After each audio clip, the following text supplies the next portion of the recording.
Merci de nous rejoindre. Vous êtes sur la chaîne 22 à l'heure des infos.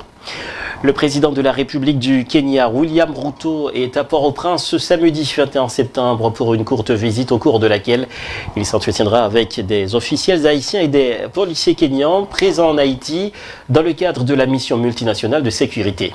La visite de Ruto a pour but de renforcer les relations bilatérales entre les deux pays, notamment en matière de sécurité et de développement.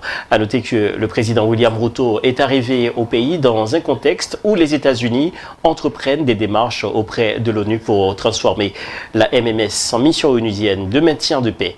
Anthony Blinken a déjà rencontré le secrétaire général des Nations Unies à cet effet.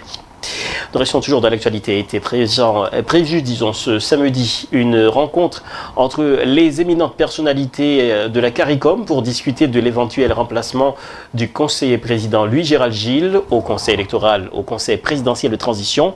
Les membres du conseil présidentiel de transition avaient promis à la CARICOM de lui soumettre le nom de leur nouveau représentant. Deux candidats sont en lice, Vickerson Garnier et Marjorie Michel. À l'approche de la date du 7 octobre, la CARICOM met la pression sur les trois secteurs concernés par cette affaire raide et des compromis historiques, Accord 21 décembre et Petite Dessalines, en vue d'un dénouement. Plusieurs organisations féministes et de défense des droits des femmes ont exprimé leur soutien à la nomination de l'ancienne ministre Marjorie Michel au conseil présidentiel de transition. Elle remplace le docteur Louis-Gérald Gilles, récemment impliqué dans un scandale de corruption à la Banque nationale de crédit. Dans leur communiqué publié mercredi, elles ont réitéré l'importance du respect du quota de 30% de représentation féminine dans les espaces décisionnels tels que prévus par la Constitution amendée et les conventions internationales ratifiées par Haïti. Le gouvernement a décrété 3 jours de deuil national en mémoire des victimes du drame survenu à Miragouane, dans le département d'Enip, le samedi 14 septembre 2024. Cette décision a été prise lors du Conseil des ministres mercredi.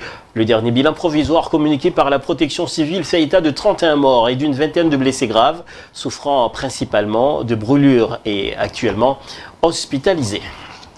Nous restons toujours dans l'actualité, mais cette fois, on prend la direction des États-Unis. Trump annonce qu'il ira à Springfield.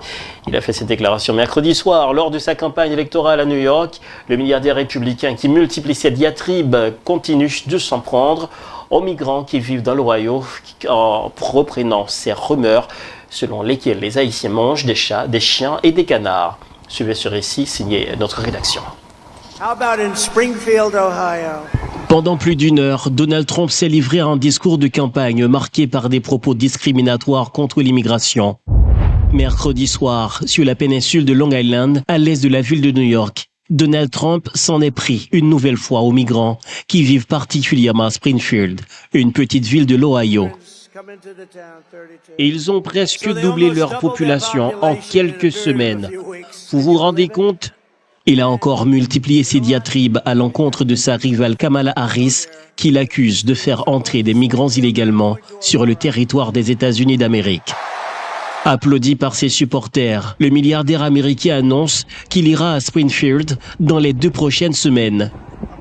L'ancien président américain a traité les migrants d'animaux, de terroristes et de criminels qui mettraient en péril la société américaine. Des allégations qui peuvent encore une fois plonger les migrants dans la plus grande inquiétude. Toutes ces attaques de Donald Trump touchent particulièrement la petite ville de Springfield. Habitée par quelques 60 000 habitants majoritairement blancs, elle reçoit beaucoup de migrants, dont 15 000 Haïtiens. Ces derniers sont indexés directement par Donald Trump, qui les accuse de voler des chats, des chiens et des oies pour les manger. In Springfield, they're eating the dogs, the people that came in. They're eating the cats. They're eating the pets of the people that live there. À noter que ces fausses accusations ont déjà déclenché 33 alertes à la bombe et fermeture temporaire d'écoles. Donald Trump qui annonce qu'il ira à Springfield, aux États-Unis, dans l'État d'Ohio. L'actualité internationale, c'est dans quelques instants. Dans l'actualité internationale, comme on le disait tout à l'heure, on va parler de l'Ukraine qui dit avoir frappé 2 dépôts de munitions et de missiles en Russie.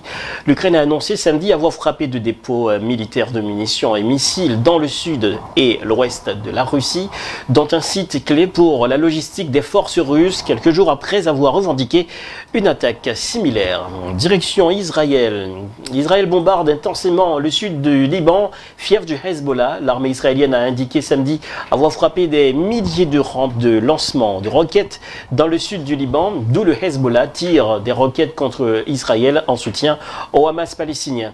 Son allié à Gaza, Israël affirme d'ailleurs que le Hezbollah a tiré environ 90 roquettes samedi à Gazaville. La défense civile indique qu'une frappe israélienne sur une école accueillant des déplacés a fait samedi au moins 21 morts. Pour terminer, plusieurs milliers de manifestants se mobilisent à Paris contre le gouvernement Macron-Barnier. Des manifestations organisées par la France Insoumise, des écologistes et plusieurs associations ont eu lieu à Paris samedi pour protester contre le gouvernement Macron-Barnier, alors que l'annonce de la composition d'un nouvel exécutif est imminente. Une 60aine de rassemblements étaient annoncés en France. La fin de ce bulletin, mais avant de vous laisser, je vous rappelle que la température de ce soir est de 33 degrés Celsius, mais elle est ressentie à 41 degrés Celsius. On aura donc une précipitation de 40 degrés, disons 40%, alors que l'humidité est à 60%. Et la vitesse du vent est de 13 km/h.